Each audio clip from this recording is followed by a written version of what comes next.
Swag.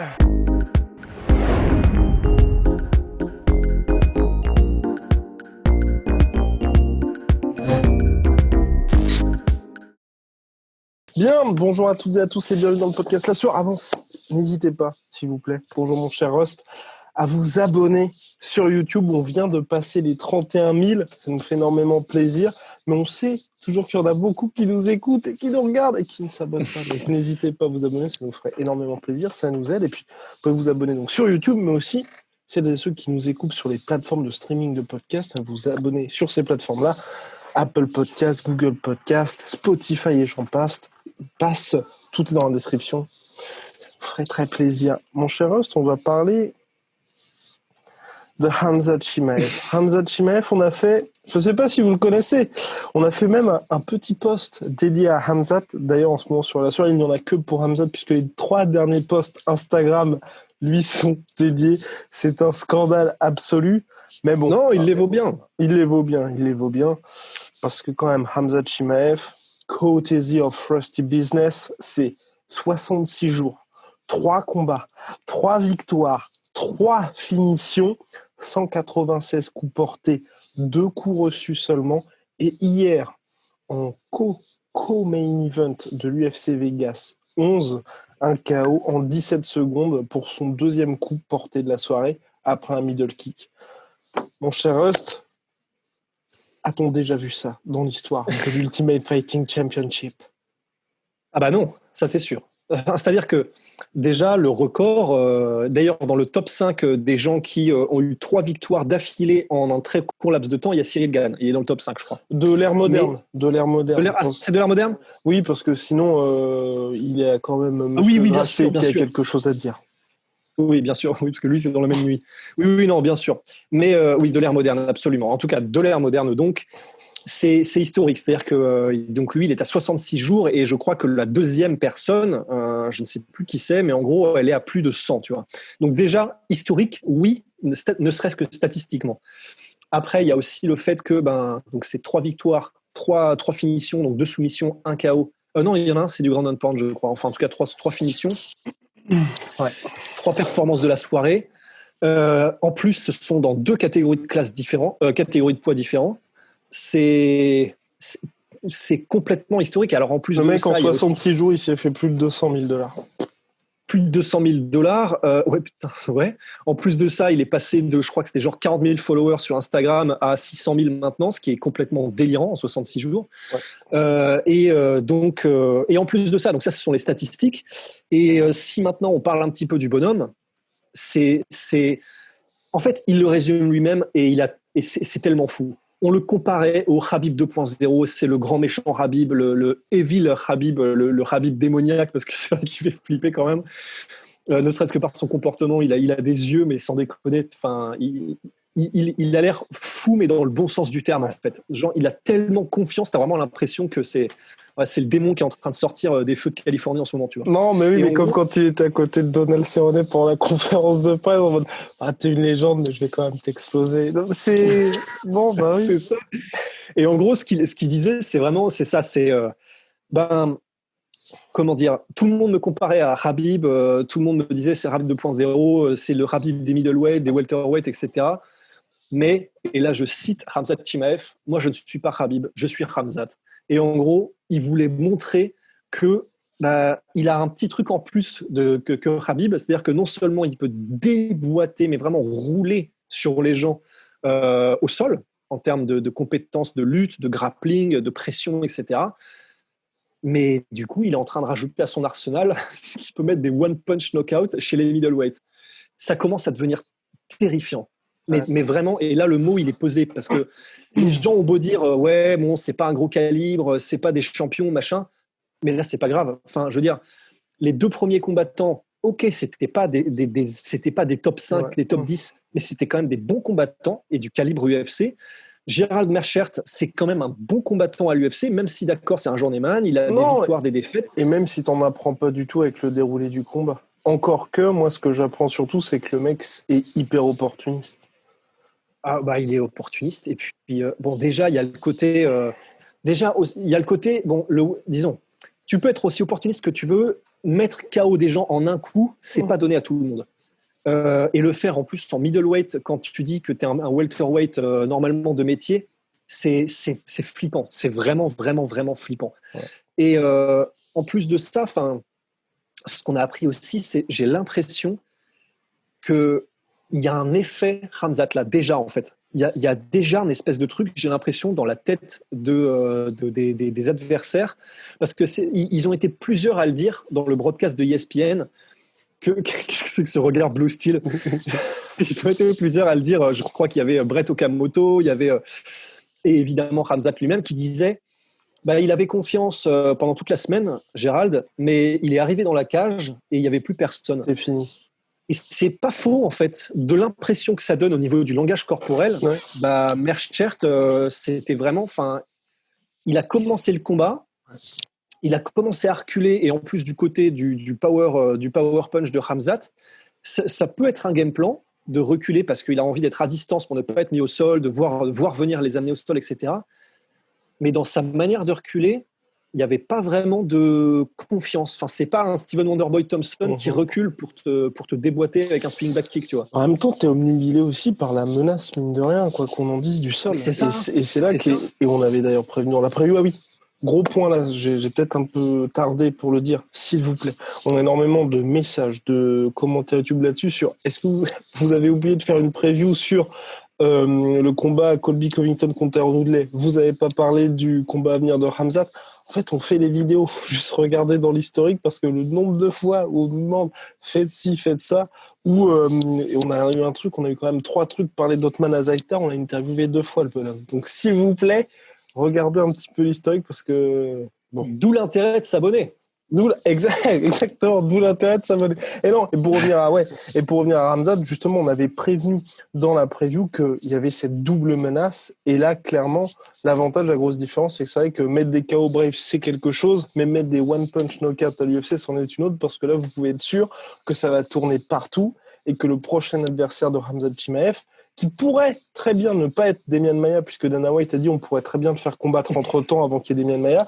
Le mec, là, il va plus savoir où donner de la tête, littéralement, parce qu'il va se dire ok, il y a le sol, s'il m'amène, je ne peux pas me relever, sauf si j'arrive à survivre le round et qu'il y a la cloche qui sonne à la fin, et donc là, je reviens vers mon corner complètement démoli, ou alors je reste debout, et là, c'est très très chaud aussi.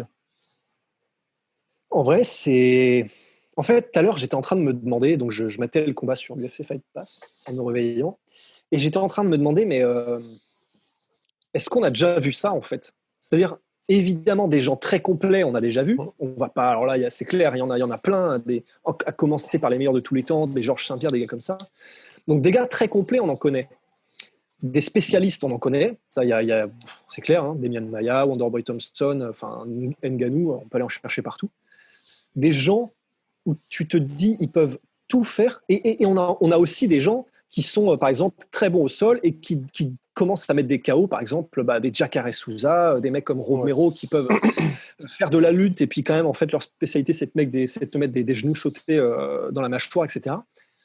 Mais des gars qui, non seulement peuvent tout faire et sont très complets, mais font tout avec autant d'efficacité, j'ai pas, là tout de suite ça me vient pas. Il y en a sûrement, mais là tout de suite ça me vient pas, parce que là ce que ça veut dire c'est que grosso modo c'est Khamzat qui va choisir comment est-ce qu'il décide de te couper la tête, en fait. C'est-à-dire que soit guillotine, soit il t'écartèle ou il te comme un tire-bouchon, c'est lui qui décide. C'est-à-dire que c'est comme si, alors il faut voir où on en est au niveau de ses skills debout. Mais quel que soit l'état de ses compétences debout, ça veut dire qu'il a le one-punch knockout, en fait. Et visiblement, quand on parle de lutte avec Khamzat, c'est l'entraîneur de Khabib qu'on a interviewé, Thomas Diagne, qui disait ce qui compte, en fait, ce qui fait la différence, c'est la volonté de Khabib de te maintenir au sol. Et ce qui fait que d'autres gros lutteurs, en fait, comme les Romero, les Cormier, etc., n'utilisent plus leur lutte. Sauf que Khamzat, en fait, lui, il continue de faire les deux. C'est-à-dire que non seulement il continue de s'entraîner et pendant ses combats, de te mettre au sol, de te grinder, de te passer, mais vraiment au presse-agrumes. Et en plus de ça, quand il décide, il peut te mettre KO sur un coup. Et ça, c'est complètement du délire. Ouais, complètement du délire. Et ça, de toute façon, en dehors des adversaires, parce que c'est vrai que là, c'est pas. Il y a aussi pas mal de commentaires là-dessus avec oui, vous vous enflammez, tout ça. Il y a des gens que vous savez, en fait, de par ce qu'ils apportent. Et là, clairement, aujourd'hui, Khamzat, vous pouvez être sûr d'une chose, c'est que le mec qui va le battre, en fait, ça va être un Colby Covington, ça va être un Kamaru Usman. Enfin, ça va être un mec. Ça va pas être. C'est la fin de la hype. Non, c'est juste en fait que tu as perdu contre un des deux meilleurs au monde. Donc, enfin, il y a rien de honteux à perdre comme ça. Donc, vraiment là, clairement, ça va être très, très, très, très chaud de voir qui peut le battre. Mais moi, j'aimerais vraiment bien le voir contre un mec comme justement Colby Covington, tu vois. Ah ouais. Très peu de chances que ça se fasse maintenant parce que Colby n'a aucun intérêt, bien évidemment, à faire ce combat-là. Ouais. Mais pour moi, c'est un peu le seul mec, tu vois, qui pourrait éventuellement lui Mais c'est ça, poser problème.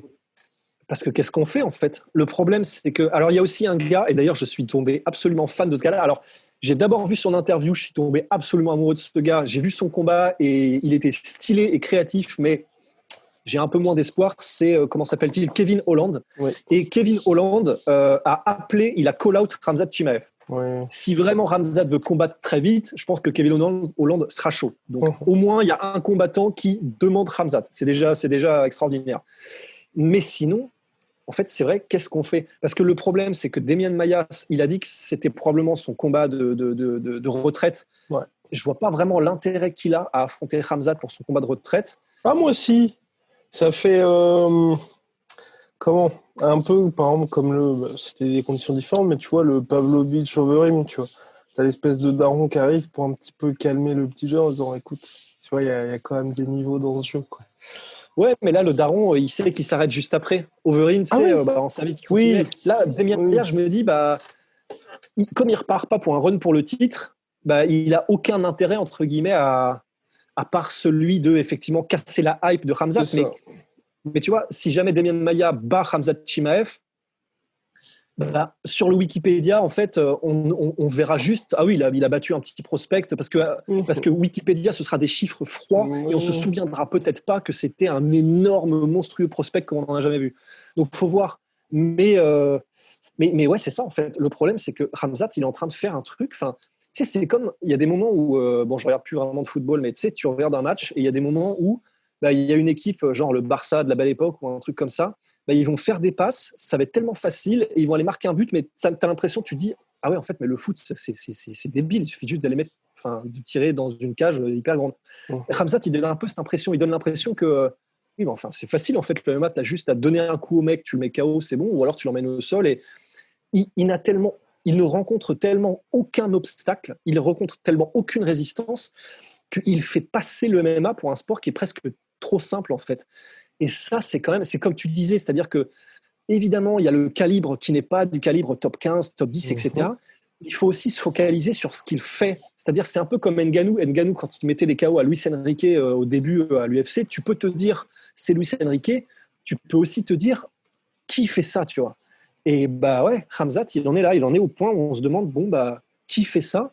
Et le problème, c'est que moi, personnellement, maintenant, en fait, soit un top 5, soit je vois pas, en fait, parce que qu'est-ce qu'on fait? Est-ce qu'on continue de faire aligner des gars qui sont pas au niveau et Déjà, la question, c'est quelle catégorie, quelque part? Parce que moi, personnellement, je pense clairement que les middleweight, c'est plus une petite gourmandise, façon ce que faisait Anderson Silva chez les light heavyweight.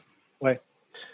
Là, je pense que après, tu vois, si tu dois lui filer un top compliqué. En fait, j'ai envie de faire ça une fois qu'il a prouvé, hein, bien évidemment, chez les welterweight. J'ai pas envie de directement, tu vois, quitte à prendre des risques, autant les prendre en welter.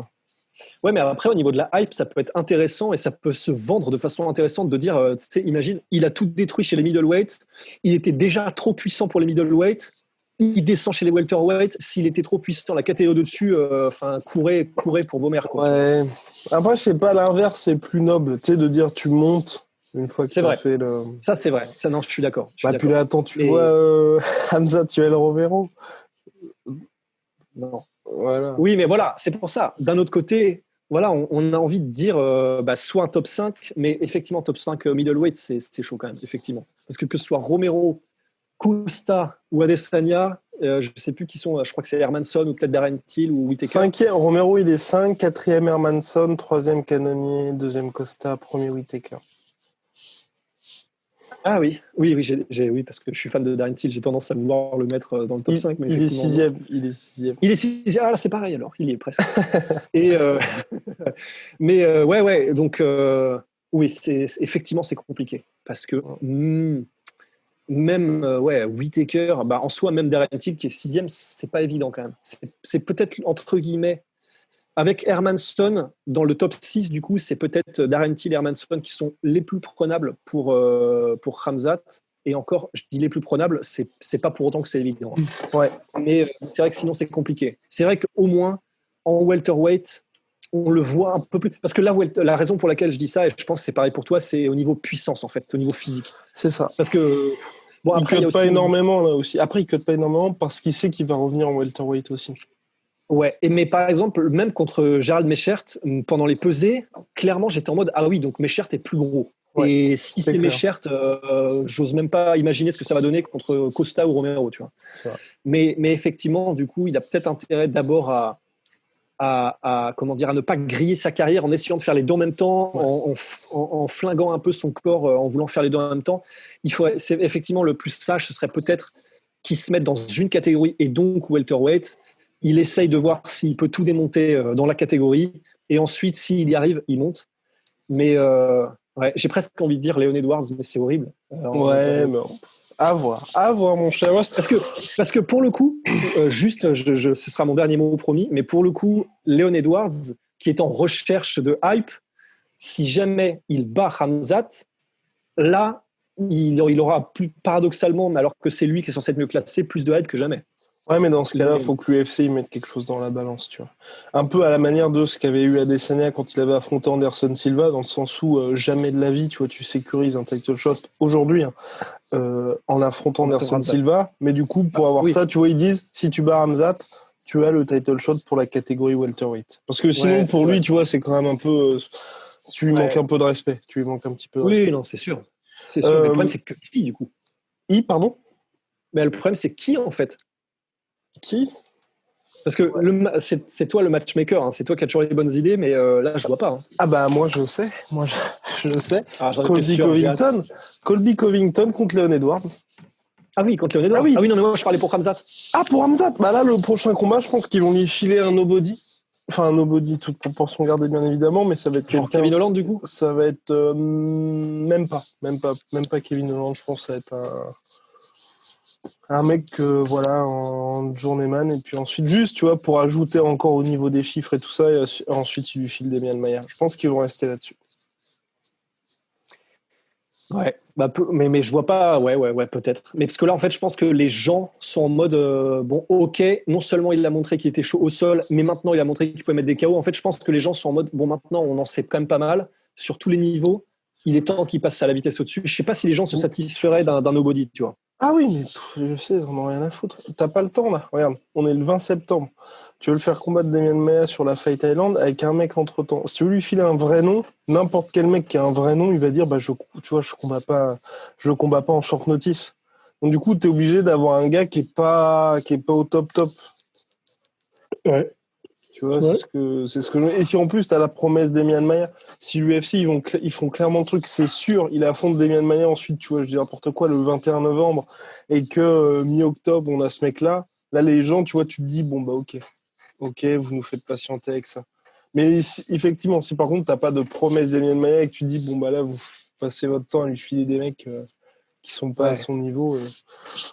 Non, même Kevin Holland, parce que Kevin Holland, c'est quand même... c'est pas un nom, mais c'est le mec que tu mets en début de main card ou main event des prélims, tu vois. Donc, Ouais, mais bah justement, en fait, moi, j'ai envie de me dire, puisque c'est un petit peu un nom, en plus, ce serait très... L'UFC ne s'y trompe pas, Kevin Holland, c'est vraiment un mec, il est vraiment trop marrant. En plus, il est intelligent, il vendrait le combat, ce serait génial. D'ailleurs, il a déjà commencé en appelant Khamzat le rat.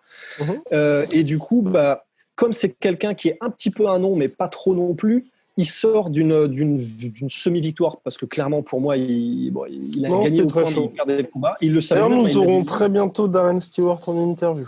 Voilà. C'est vrai? Oui. Ah, parce que lui-même, honnêtement, j'ai kiffé. Hein. Ouais. La fin, du coup, oui, t'as vu le combat aussi, la fin Parce que le combat était trop marrant de toute façon. Les deux, c'était un beau combat, hein, mais le combat était vraiment drôle. Et à la fin du combat, Darren Stewart, du coup, en gros, parce qu'il y avait du trash talk, mais c'était entre amis, en fait, presque, entre Darren Stewart et Kevin Owens. Il y a même eu un paix dans le clinch, donc, pour vous dire. Un quoi? Il y a eu un paix pendant le combat. Oh, ça arrive même meilleur. Oui, mais et en gros, à la fin du Darren Stewart, d'ailleurs, en gros, à la fin du combat, il était en ground and pound. Et qu'est-ce qu'il a dit déjà? Il disait un truc genre Come on, Kevin, ou attends, je sais plus, c'était un truc en mode bah alors qu'est-ce que tu es en train de faire, alors il est où ton spinning back kick, tu vois, quand Kevin Holland était en ground and pound, ce qui était assez drôle.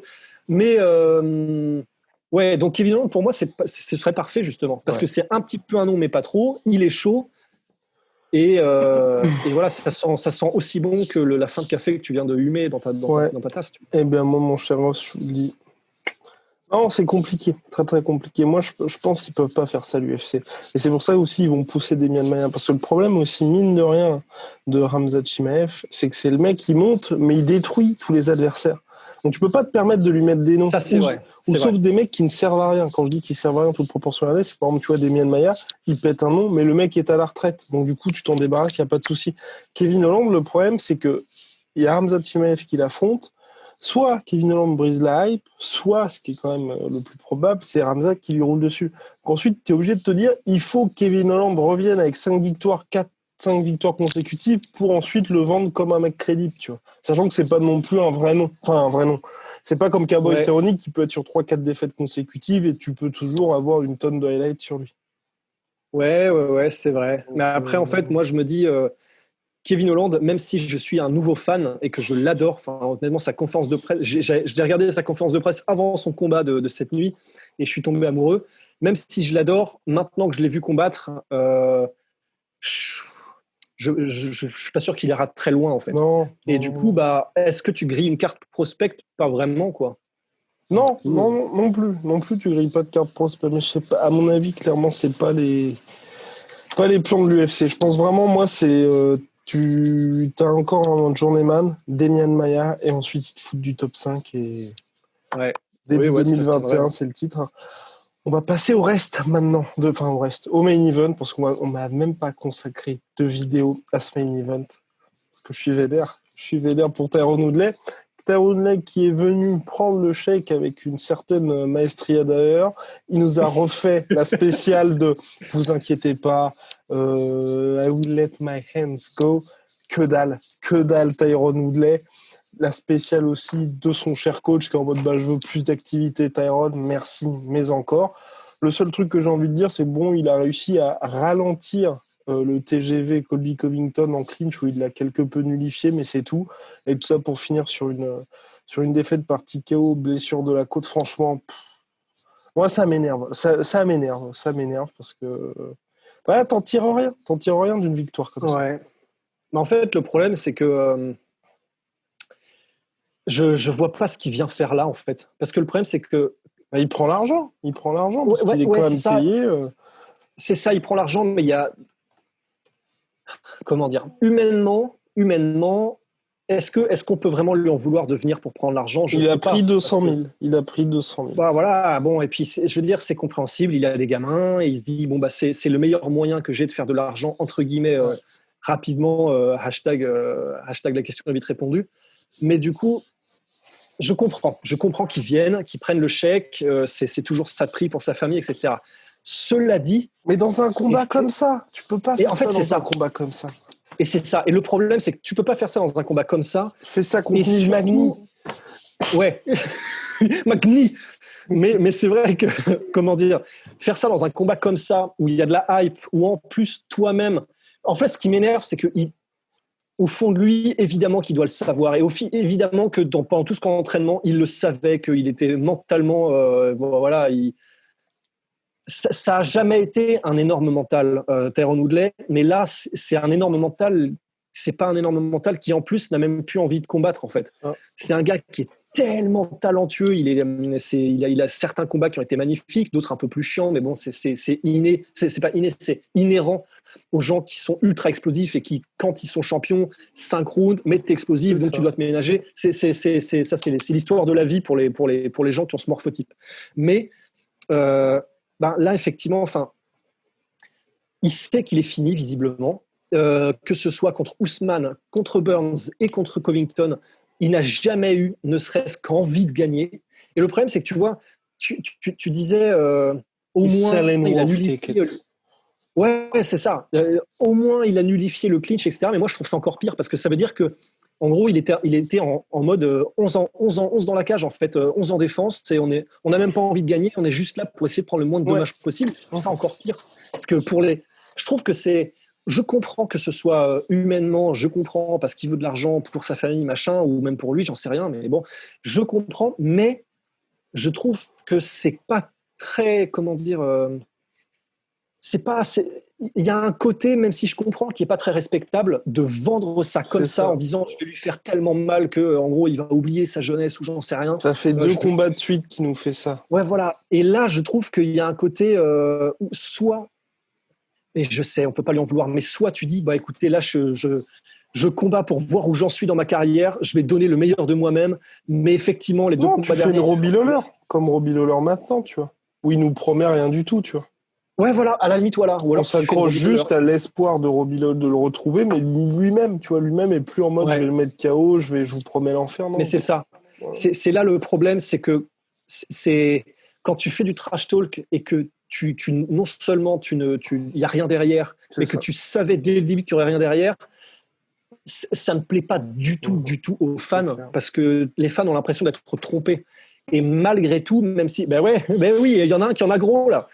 Mais moi aussi, en vrai, ça me saoule. Parce que même si on comprend, parce que sa famille, parce qu'il faut machin, malgré tout, on est des fans. Et tu peux pas non plus, entre guillemets, prendre les fans pour des trompettes tout le temps. Tu vois. Et là, on a clairement l'impression d'être pris pour des imbéciles. Et quand on dit ça, quand je dis ça clairement, c'est très belle performance, bien évidemment, de Colby Covington, mais il y a une grosse différence entre, par exemple, vous regardez le combat qu'a fait Donald Cerrone, où vous voyez un mec qui, certes, n'est plus le même et n'a plus tout simplement aujourd'hui les capacités d'être au niveau qu'il avait il y a 5 ans, mais Donald Cerrone essaye toujours. Ouais. Tyrone Woodley, ça fait 3 combats on a l'impression que le gars n'a pas envie d'être là, en fait. Et c'est ça qui est hyper frustrant. C'est que vous vous dites, comme l'a dit Ross, c'est vrai que, moi je comprends où tu dis c'est d'autant plus frustrant de te dire que finalement, défensivement, il arrive à ralentir Colby Covington, mais il y a pas mal de fois où il n'essaie même pas, en fait. Il est juste là pour se dire, je prends le moins de dommages possible, et puis voilà, on essaye de terminer sans se faire trop mal. Et ça, c'est hyper frustrant. C'est hyper frustrant parce que pour son coach, pour tout le monde, même pour l'UFC, parce qu'ils ont fait toute la hype, tout ça, à la fin, t'es là... Mais c'est terrible. Honnêtement, il y a des moments où, quand il était pressé contre la cage, où Tyrone Woodley avait des opportunités de faire un burst athlétique et évidemment technique, parce que c'est quand même un très bon lutteur, et de sortir. Et tu sens que lui-même est en mode oh non. Et même 2-3 fois, il y a eu 2-3 fois où tu vois, tu as eu des échanges debout, genre quand il tente son Superman Punch, et tu vois que Covington se retrouve un peu perdu, je fais allez. Et bon, et il s'arrête. Et tu non, tu peux pas t'arrêter maintenant. Tu tentes quelque chose, parce que c'est ça aussi. Moi, j'ai rien contre le fait qu'il ait perdu contre Colby Covington, mais au moins essayer en fait d'apporter quelque chose. Mais c'est ça, parce qu'en fait, le problème, c'est qu'est-ce qui se dit en fait, parce que le souci, c'est que donc sa plus grande chance de gagner, c'était un KO ou en tout cas, de vraiment faire mal debout à Colby Covington. Le problème, c'est que quand même debout, il met un coup un peu timide et qu'après il s'arrête, ou même comme ça a été à partir du 2e round, il commence à faire un espèce de burst et puis en fait il essaye même pas parce que je sais même pas pourquoi, parce que la flemme. Mais vraiment, tu as envie de te dire mais alors pourquoi tu es là en fait? C'est-à-dire que si tu n'as jamais ne serait-ce qu'essayé, pourquoi est-ce que tu viens? Enfin, c'est terrible, c'est vraiment terrible. Et ça fait chier parce que j'aurais bien aimé en savoir plus sur Covington parce qu'il a été très bon, il a été complet, il a utilisé sa lutte, il a utilisé son striking. Ultra complet. Hein. C'était, franchement, quand tu regardes même au niveau des stats, entre jambes, corps, tête, c'était parfaitement équilibré, quasiment. C'était magnifique. Superbe. Donc c'est ça le problème, c'est qu'on est tombé sur un Colby qui était magnifique. En plus, lui-même Colby Covington, il avait une histoire à vendre. Il n'est plus à ATT, il est dans son nouveau camp d'entraînement qui est uniquement dirigé sur lui. C'est le Colby 2.0. Si tu as un super combat et que tu peux en déduire, parce que Woodley était vraiment on fire et tout, et que tu as un super combat et que tu peux donc en déduire, il a battu cette version-là de Woodley, ça veut dire que là, franchement, pour le titre, tout le monde est hypé. Là, le problème, c'est que... T'as quasiment l'impression de voir un sparring, honnêtement. Un sparring d'un mec qui prépare un title fight et tu lui dis, essaye de mettre le maximum d'intensité sur 25 minutes Et Ouais. le but, c'est que ton sparring, il te ralentisse. Voilà. Mais c'est terrible. Enfin, ouais, gagner contre Gaston Lagaffe qui a la flemme de tout faire. Enfin, t'as pas vraiment gagné, tu vois. Mm. Et là, bah voilà. Moi, j'ai envie qu'il prenne sa retraite, Tyron Woodley, parce que le problème, c'est que là, une fois c'est marrant, deux fois d'accord, trois fois sortons, tu vois. Enfin, là, trois Un combats, ça fait round quand même gagné 60. depuis septembre C'est ça. 2018. Mais c'est ça. Ça fait 75 minutes d'affilée qu'il perd. Ça fait 15 rounds successifs qu'il se fait poncer. À partir de quand est-ce qu'on retire la prise et qu'on arrête la Game Boy? Enfin, ça sert à rien. Ça sert à rien. Non, c'est clair, je suis entièrement d'accord avec toi. Non, mais ou Que sinon, dire? ou que dire, au moins un truc, moi, j'aimerais, c'est, tu vois, il s'explique. Parce que c'est surtout ça. Si tu vois, t'as non, mais je veux dire, tu vois, une réaction de sa part, je sais Ouais. pas quel est le truc qui peut au moins, parce que après Gilbert Burns, il n'y a rien eu. Après Kamaru Usman, on n'a rien eu. Là, franchement, t'avais tout était là pour qu'il y ait un renouveau de Tyron Woodley, ou même si tu perds, tu vois, les gens se disent, OK, il peut toujours être là au plus haut niveau. Là, le problème, c'est que même l'UFC, d'ailleurs, Dana White, le président, a dit, il serait peut-être temps pour Tyron Woodley de prendre sa retraite, parce que bon courage, là, pour trouver des gens qui ont envie de le revoir, en fait, Tyron Woodley. Parce que vous êtes fan de Tyron Woodley, ça fait 3 combats que vous le tapez, vous vous dites, non, c'est pas possible, clairement, le mec même se fout de notre gueule, et l'UFC se dit, peu importe contre qui on va le mettre, il va perdre. Et il va perdre pas parce qu'il est rincé, parce qu'il a plus envie d'être là, en fait. Comme Robbie Lawler aujourd'hui. Enfin, dans le sens, Robbie Lawler, lors de son dernier combat, c'est vraiment la fin. Et même l'UFC, ils se sont dit, bon, Ouais. voilà, on a Et quelqu'un qui n'en encore, veut plus. le dernier combat de Robbie, il a eu des étincelles à la fin où il s'est dit putain merde, Ouais. wow, je fais quoi? Et il a essayé des trucs, quoi. Et aucun sentiment Là, d'urgence, pareil chez Tyron Woodley. T'as Dean Thomas qui lui dit, ça m'a tué. Dean Thomas, bon. Bref, quand il arrive, écoute, tu sais, ça faisait il a dit très, quoi? ça faisait très daron afro-américain dans les films en mode l'arme fatale. Tu sais, il avait fait I'm gonna keep it real with you. Tu perds les 4 premières rounds. Ah bon? Ah bah tiens, première nouvelle. Et donc il lui dit en gros il faut un KO, sinon il Ouais. n'y a rien du tout. Mais même pour ses entraîneurs, mec. T'imagines? Rien du tout. Non mais cela dit, Dean Thomas avait eu quand même je crois que c'était Dean Thomas qui avait dit à ESPN avant le combat justement, peut-être en fait que c'est la fin de Tyron Woodley et qu'en gros il tombe sur des mecs justement qui ont 25 ans, qui sont prêts à t'arracher la tête et lui n'a plus cette même fin. En gros il disait qu'il allait peut-être avoir une discussion avec Tyron Woodley en fonction de ce combat-là. Donc je pense que lui aussi, tu vois, sait que on est au crépuscule de T-Wood, mais bref. Tout ça pour dire, c'est un combat assez horrible parce que tu n'en tires absolument rien. Colby Covington, il vient de battre Tyron Woodley, mais c'est comme Gilbert Burns qui a battu Tyron Woodley. C'est un beau nom, mais moi je préfère quand les mecs battent un mec comme ça et que vous en tirez quelque chose. Et que, par exemple, Yoel Romero, tu vois, Yoel Romero, il a beau être sur 3 défaites consécutives, tous les mecs qui l'ont battu, vous avez quand même battu Yoel Romero. Et aujourd'hui, Yoel Romero, Uriah Hall, Yoel Romero, peu importe contre qui, on sait que Yoel Romero, il est là, il fait toujours partie du top mondial malgré ses défaites consécutives.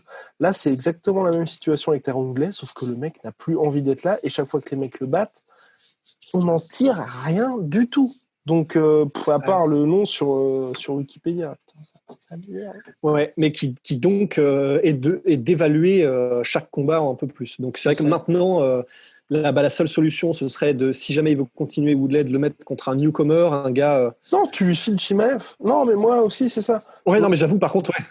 Moi, j'ai envie de lui mettre un mec où t'es obligé, en fait. T'es obligé, clairement, de combattre vraiment, parce que sinon, tu sais que le gars, il va te faire mal. Et donc, pour moi, il lui faut lui mettre un mec comme ça. Dans le sens, c'est pas une punition, mais quelque chose où il est obligé. C'est un petit peu une punition, quand même. Non, oui, c'est une punition, mais en mode, t'es un petit peu obligé de te sortir les doigts parce que tu sais que tu vas pas pouvoir gérer avec ce mec-là, tu vois. Un peu comme quand John Jones montait, où tu sais que John Jones, quelque part, ou même Yoel Romero, par exemple, chez les middleweight, c'est t'appelles Machida, peu importe qui t'es, si tu fais pas attention, le gars va te faire mal. Donc t'es obligé. Non, c'est clair, c'est clair. Mais le problème, et ça va faire vraiment chier, c'est que contre Chimaev, si jamais ils font ce combat-là pour une raison X ou Y, ça fait chier parce qu'il a une chance de battre Chimaev. Alors là, ce serait le pire, en fait. Parce qu'il a toujours sa T-bombe, tu vois. Il a toujours la grosse bombe dans la main droite. Attends, arrête, c'est un pirage. La T-bombe, on ne l'a pas vue depuis Lola. depuis la revanche contre depuis Darren Till, quand même.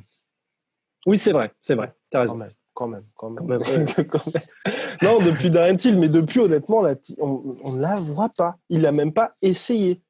Non, bah la T-bombe, elle est au grenier, elle prend la poussière, mais parce que Tyron Woodley lui-même est devant le feu avec sa charentaise et son verre de cognac, tu vois. Enfin, Elle est au il y a grenier, plus personne. prend la poussière. Bah oui, Non, mais c'est c'est ça le ça. problème. Bah, Mais, enfin, bref. ouais. Non, mais puis même Mais lui, enfin, effectivement, honnêtement, t'as pas envie de laisser cette image-là, tu vois. Enfin, mais en fait, mais j'avoue, enfin, ne serait-ce que ou pour tu les pars au fans. Bellator, tu vois, tu pars au Bellator, tu fais une Josh Koscheck, tu vois. Ouais, mais alors, le problème, c'est qu'au Bellator, et je sais que c'est vraiment, c'est presque. Mais est-ce que le Bellator veut Tyron Woodley, tu vois? Sur le papier, c'est ça qui est terrible avec Tyron Woodley aussi. Là, je pense que je commence à péter un câble, mais Tyron Woodley, sur le papier, mine de rien, t'as Prime Time Tyron Woodley, c'est de l'or. T'as un mec qui est beau gosse, qui a des abdos, mais n'en parlons pas, des pecs, ils font la largeur de l'octogone, et en plus, il claque des KO à gauche, à droite. Donc, sur le papier, c'est un truc de fou. Mais là, aujourd'hui, le problème, c'est qu'on a le fils caché de Tyron Woodley, là. Ouais. Ouais.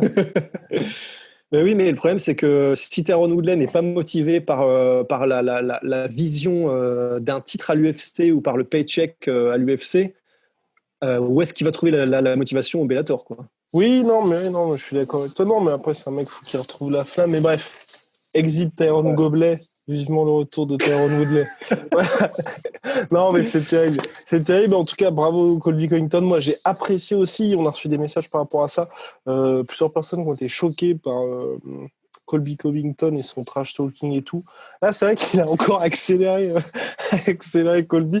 Mais personnellement, je trouve que son intensité là, moi, ça me fait flipper. Moi, ça me fait flipper et je trouve qu'il a ajouté une espèce de sincérité en sens, j'ai l'impression qu'il se force moins. Là, par exemple, avec Ouais. Kamaru Usman, j'ai vraiment envie de voir le rematch parce que il- quand on voyait l'échange avec Kamaru Usman qui était très léger et tout, et là, j'ai l'impression que Colby Covington, que ce soit UFC ou pas UFC, s'il le croise, il va vraiment pour lui arracher la tête. Et personnellement, ça ajoute du réel qui fait que, ok, il a clairement dépassé les bornes, mais j'aime pas du tout le fake, moi. Là, tu sens juste qu'il y a un mec qui a la haine, vraiment. Ouais, non, je suis carrément d'accord. On a l'impression qu'il se force de moins en moins. Ouais. Donc, soit c'est le trash talk qui lui vient de plus en plus naturellement, soit. Après, il a toujours eu ce côté-là, mais moi, ce que j'aime bien, c'est que bah, malgré tout, il y a genre quand il parle à Megan Olivi, quand il parle à certains reporters, bah, tu as le vrai Colby qui sort. En C'est ça. fait, il est très poli, il est très sympa et tout ça, et ça, j'adore. Et même dans les moments où il trash talk et où il est vraiment, vraiment en mode OK, il faut que je vende le combat, ouais, il y a des punchlines qui sortent de mieux en mieux. Alors, c'est parfois toujours un petit peu cringe. Par exemple, moi, j'en ai marre qui place le Marty Fake Newsman. Marty Fake Newsman Usman. Ouais, voilà. Enfin, ouais, ça, c'est chiant, c'est Oui. trop. Et pour moi, c'est con parce que, par exemple, le moment où il a fait You dead, en gros, ça a cassé le truc. J'étais en mode attends, mais si c'était vraiment dead, tu penserais pas à rajouter ton petit truc de Marty Ouais. Fake Newsman. Mais c'est vrai que ça marche. Il a eu des bonnes punchlines dans le trash talk contre Woodley, franchement, qui étaient vraiment, vraiment pas mal. Ouais. Et du coup, ben ouais, il est en train de trouver son rythme de croisière dans et hors de l'octogone, et ça fait plaisir. Franchement, c'est vraiment pas mal. Et en tout cas, pour Colby Covington, prochain combat, personnellement, moi j'ai envie de voir ce combat. C'est Leon Edwards contre Colby Covington. Pour faire en sorte que tout le monde soit content, l'UFC, ils disent c'est un title eliminator. Vous faites ça en co-main event du combat qui est prévu entre Burns et Kamaru Usman en décembre prochain. Comme ça, tout le monde est content. Ça permet aux deux mecs donc, qui se sentent un petit peu laissés de côté par l'UFC, donc à savoir Covington et Edwards, de régler tout ça. Comme ça, il n'y a pas de... Voilà, les deux mecs s'affrontent. Ensuite, on sait qu'il y a le prochain title shot et c'est terminé. Parce que de toute façon, il n'aura pas le combat contre Masvidal. Le combat contre Kamaru Usman, ça va attendre. Et puis, au regard de ce que Tyron Woodley propose aujourd'hui, je trouve que c'est un petit peu léger, en fait, de donner le title shot à Colby Covington. Ouais. Oui, je suis d'accord. Bah, je suis d'accord sur tout ce que tu viens de dire. Eh ben voilà, formidable. Donc bref, après reste à savoir si Colby Covington acceptera le combat, mais franchement moi j'ai envie parce qu'en plus ce sera une bonne guerre, je pense. Là, Ouais, bah, c'est sûr. Ce sera la folie, en vrai. yes. Est-ce qu'on parle vite fait De... Est-ce qu'on parle, on met vraiment en 30 secondes, mais des quelques autres combats, il y a des trucs stylés qui se sont passés aussi. Oh là là, putain.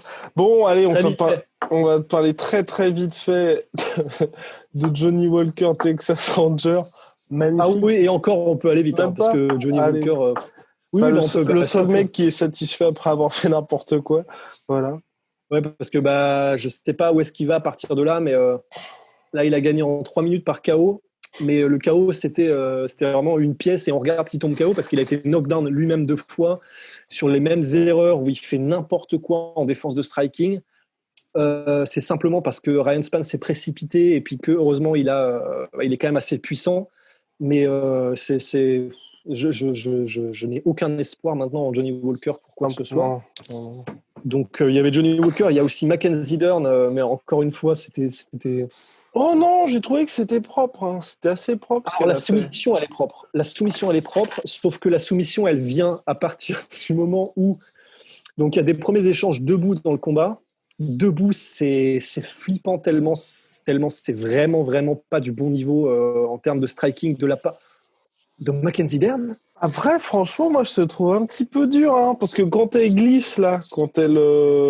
Alors, quand elle met son high kick et qu'elle glisse, tu vois, non, je trouve que t'es Attends, dur mais comment parce ça parce que par rapport à sa catégorie et tout, je trouve qu'on a Parce que, vu alors, quand même largement plus dégueulasse. ah oui, mais ça, pour moi, ça c'est pas bon signe de savoir qu'on a vu plus dégueulasse, sachant qu'elle a affronté une meuf qui est à 10-9 quand même. Oui, mais attends, oui. parce que pour moi, en gros, là, de ce que j'ai vu de Mackenzie Dern, on est tous en mode putain, ça y est, maintenant, elle arrive à faire le poids, donc ça y est, c'est bon. Ah oui, non, moi, j'y crois pas. Moi, j'y crois toujours. Alors, moi, non seulement j'y crois pas, mais après, il faut voir l'opposition auquel elle fait face, à laquelle elle fait face. Mais des premiers échanges que j'ai vus debout, sa défense en anglaise, elle est terrifiante tellement elle est, pour moi, c'est même pas rudimentaire, c'est qu'on a même l'impression qu'elle sait pas vraiment ce qu'elle fait. Son kick, elle glisse sur son propre kick. C'est jamais très bon signe, même si, il faut quand même l'avouer, il y a pas mal de gens qui ont glissé ce soir-là sur la cage. Alors. Mais elle a glissé en mode bobsleigh. Enfin, c'était pas juste c'était wouh. Et en gros, et le problème, c'est que la soumission, elle est arrivée à partir du moment où elle a raté son kick. Et Randa Marcos, pour une raison que je pense même les créateurs de l'univers n'ont pas compris, est venue au sol pour essayer de faire je ne sais pas trop quoi avec Mackenzie Dern, dont c'est la spécialité. Donc, pour moi, c'est un combat, c'est la foire fouille. Enfin, je ne sais pas ce qu'on peut en déduire, mais pour moi, on peut rien en déduire. Ah non, je suis vraiment sérieux. Hein. Pour moi, on peut rien en déduire. Non, moi, je trouve qu'il lui avait donné une adversaire, tu vois, pour elle. Elle a fait le taf et... Non, c'est l'adversaire qui a fait le taf toute seule. Hein. Non, moi, je trouve que c'est encourageant. Je te trouve très, très dur. Après, moi, j'ai pas de... Honnêtement, je m'attends pas à ce que, clairement, pour le titre, c'est terminé, tu vois, mais je me dis, ça peut être une membre du top 10 de manière pérenne. Voilà. Ah oui, ça, il n'y a pas de problème. Hein. That's it. Alors, sinon, what else? Et le dernier truc dont je voulais parler aussi, c'est pour les dates, Jamie, c'est Randy Costa. Tu l'as vu ce KO? J'ai vu le KO de Randy Costa. Nous avons d'ailleurs eu un certain nombre de réactions suite à ce KO qui a tout simplement illuminé le début de soirée de cette UFC.